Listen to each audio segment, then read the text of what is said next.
Mpendwa mfuatiliaji wa mfululizo wa masomo haya ya mwongozo wa kujifunza Biblia, ninakusalimu kwa jina lipitalo majina yote. Hili sio jina la mtu awaye yote, bali ni jina la Bwana wetu Yesu Kristo. Ninakualika katika kufuatilia masomo haya, na leo ni Novemba 30, siku ya Jumapili. Juma hili tunaiangazia mada ya 10 katika robo hii, mada inayosema Yoshua wa kweli. Leo tutaangazia mada ndogo isemayo uainishi wa kibiblia.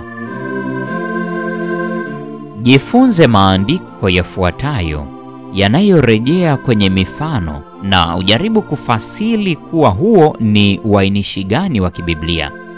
Warumi sura ile ya 5 aya 14. Wakorintho wa kwanza sura ya 10 aya kwanza hadi 13. Waebrania sura ya 8 aya ya 5 na Waebrania sura ya 9 23. Vifungu hivi vya Biblia vinatumia neno aina, yaani kwa Kiyunani typos, au mfano kwa Kiyunani antitypos, kurejelea jinsi mwandishi wa Agano Jipya alivyofafanua uhusiano kati ya Agano la Kale au tukio na maana yake katika wakati wake mwenyewe au katika siku zijazo. Uainishi, yaani typolojia, ni tafsiri mahususi ya watu, matukio au taasisi inayomwonesha Yesu au mambo mengine halisi yaliyo katika Injili. Aina hiyo inalingana na kitu halisi kama kielelezo au umbo tupu linaloakisi umbo la asili, hata kama kile kilicho halisi kinatimiza kikamilifu madhumuni ya ule mfano. Kwa hiyo, aina au mfano wa kibiblia uliundwa kulingana na muundo wa Mungu ambao ulikuwa umekuwepo kwa uthabiti au kimawazo katika maoni ya Mungu, na utatumika kuunda nakala za siku zijazo, yaani vilivyo halisi. Ni muhimu kuelewa kwamba waandishi wa Agano Jipya hawakuhusisha kwa nasibu maana ya mfano kwa baadhi ya maandiko ya Agano la Kale ili kujenga hoja. Mfano au aina ya Agano la Kale unathibitishwa kila mara katika maandishi ya kinabii kabla ya kupata utimilifu wa kilicho halisi kwenye Agano Jipya. Angalia jinsi Daudi anavyoonekana katika Agano la Kale na kisha jinsi anavyooneshwa kwenye Agano Jipya. Ni mafundisho gani tunayoweza kujifunza kuhusu jinsi uainishaji unavyofanya kazi kutokana na mfano huu?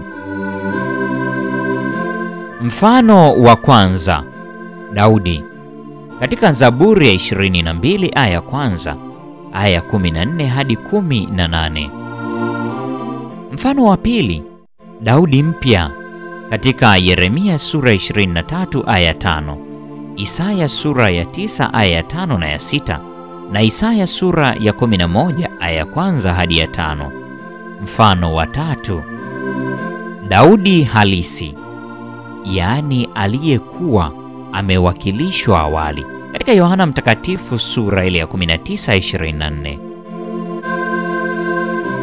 Kwa kuangalia aya hizi, tunagundua kwamba Agano la Kale lenyewe linatoa ufunguo wa kutambua au kutumia mifano katika maandiko.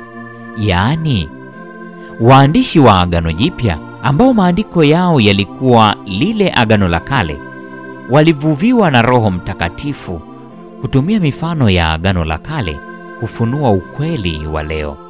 Katika Petro wa pili sura ile ya kwanza ya 12, hasa kumhusu Yesu na huduma yake.